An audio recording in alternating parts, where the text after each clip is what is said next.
Olá a todos, sejam muito bem-vindos a mais um vídeo.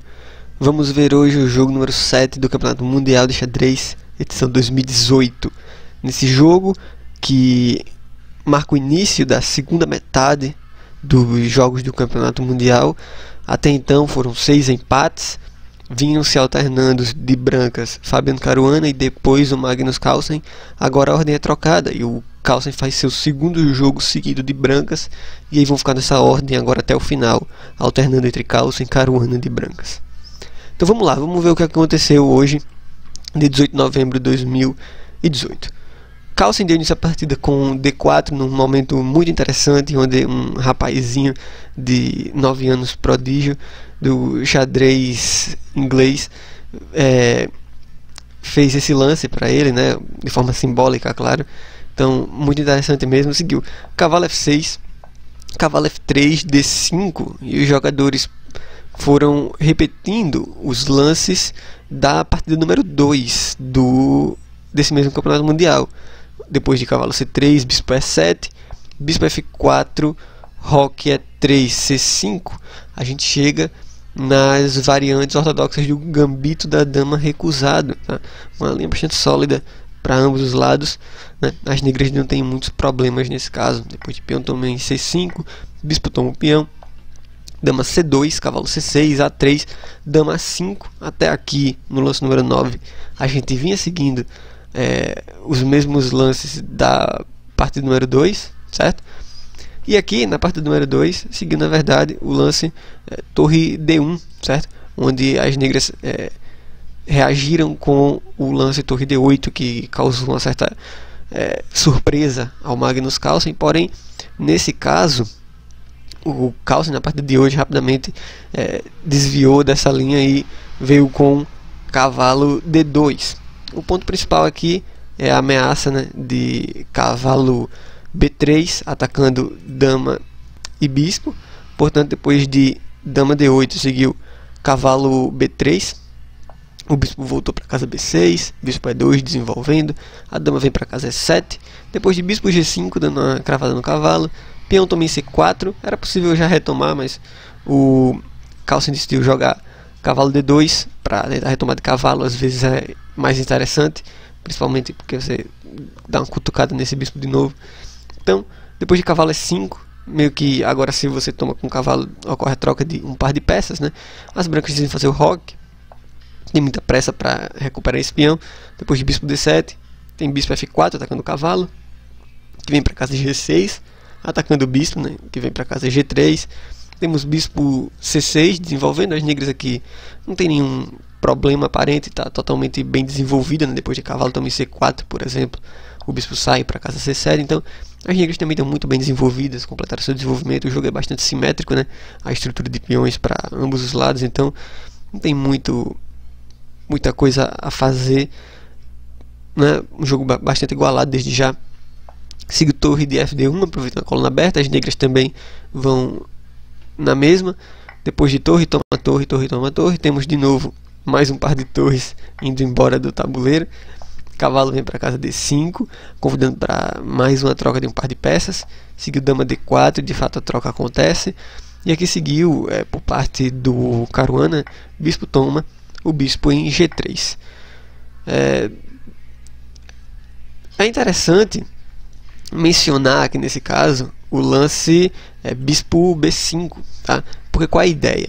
A ideia é que depois das trocas, por exemplo, desse par de bispos, tá? Esse aqui é só um exemplo ilustrativo. A ideia é que, por exemplo, depois que as brancas jogassem um lance qualquer, né? Porque esse bispo aqui tá meio que, esse cavalo tá meio que cravado devido à ação do bispo, né? Então tem que ter cuidado. As poucas brancas jogassem um lance como G3, enfim. Só para ter uma ideia, por exemplo, as negras poderiam tentar forçar essa troca aqui do bispo pelo cavalo, tá? Não de forma tão imediata como a gente vai fazer agora aqui, que é de novo uma ilustração, tá? Mas vamos supor, depois de bispo toma, fica-se o cavalo das negras contra o bispo das brancas. E nesses casos de final de jogo, onde ainda tem damas no tabuleiro, a combinação dama e cavalo muitas vezes prova ser mais eficiente do que dama e bispo, tá? Porque dama e cavalo conseguem controlar casas de todas as cores ao mesmo tempo, enquanto que a dama e o bispo não, o bispo tem uma certa limitação com relação à cor das casas, tá? Então, geralmente dama e cavalo conseguem coordenar melhor do que dama e bispo, tá? Então, poderia ser uma situação interessante, talvez aí tentar levar para esse tipo de final de jogo, mas seguir o bispo toma o bispo em G3 e depois de peão toma em G3, dama D7, bispo D3, certo? Agora é o Carlsen que, através da troca, né, ameaçando a troca, ameaça ficar agora com a combinação dama e cavalo e trazendo as negras para a combinação de bispo e dama. Depois do lance B6, temos o lance F3, que é um lance interessante, né? Você pode pensar, mas por que esse lance F3, né? É um lance interessante. Olha só, vamos supor que o Carlsen entregasse logo rapidamente o bispo, por exemplo. Depois que o peão tomasse de novo agora, depois de cavalo E5, você pensa, ah, não, agora, né, parece que a gente está até ganhando alguma coisa aqui, né? Parece que está ganhando material com o bispo, mas seria um empate imediato com dama D1, né? E aí ficaria num cheque perpétuo, né? E o empate teria que ser acordado. Então, por isso que F3 é um lance interessante, bloqueando essa diagonal para não ter nenhum tipo de cheque perpétuo. Depois seguiu o bispo B7, bispo toma o cavalo em G6, peão toma em G6, e aí fica a combinação dama e cavalo, que muitas vezes é melhor, mas nesse tipo de posição, com uma posição tão simétrica como essa, não é uma coisa que garante uma vitória, ou que dá para tentar lutar por uma vitória. Nesse caso, a posição está totalmente igualada, tá? Então, mas claro, como o Magnus estava tentando, né, com certeza, eu acredito que ambos os jogadores tentam não ficar só levando para empate, coisa do tipo, tentam buscar as melhores chances, então o Magnus julgou melhor que essa seria uma melhor chance. Temos E4, dama C7, E5, muitas vezes é interessante esse lance porque, claro, depois de dama C7 a dama estava atacando esse peão aqui e ao mesmo tempo que também podia vir a tentar colocar pressão nesse cavalo, né? Então por isso que E5 é interessante, ele bloqueia a diagonal para a defesa do peão de G3 e depois seguiu dama C5 cheque, tá? E rei H2. Muito importante não seguir algo do tipo rei F1, porque seguiria-se aí bispo A6 com uma cravada bem desagradável, né? Não perde uma peça, mas perde um peão importante aqui em A3, então é importante ter bastante cuidado com isso. As negras estariam prontas para lutar por uma vitória. Portanto, depois de uma C5 cheque, seguiu rei H2, bispo vem para A6 para a troca de peças, que de fato acontece. Depois de cavalo D6 vem a troca de damas. Bem, o cavalo fica numa casa excelente, porém essa estrutura fragmentada de peões aqui é ruim, né? Os peões ficam muito expostos, inclusive numa situação, por exemplo, de caminhada do rei para cá, né? O rei consegue alcançar facilmente esses dois peões e garantir o empate, tá? Então é preciso ter bastante cuidado com relação a isso. Então depois de F6, F4 é muito bom tentar manter esse peão aqui, né?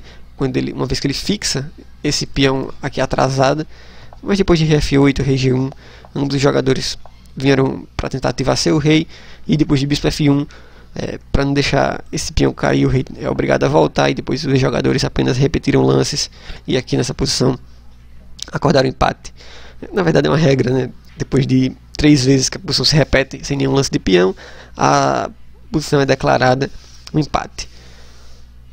Portanto, nós chegamos no final da partida número 7, com mais um empate, 3,5 pontos para cada jogador.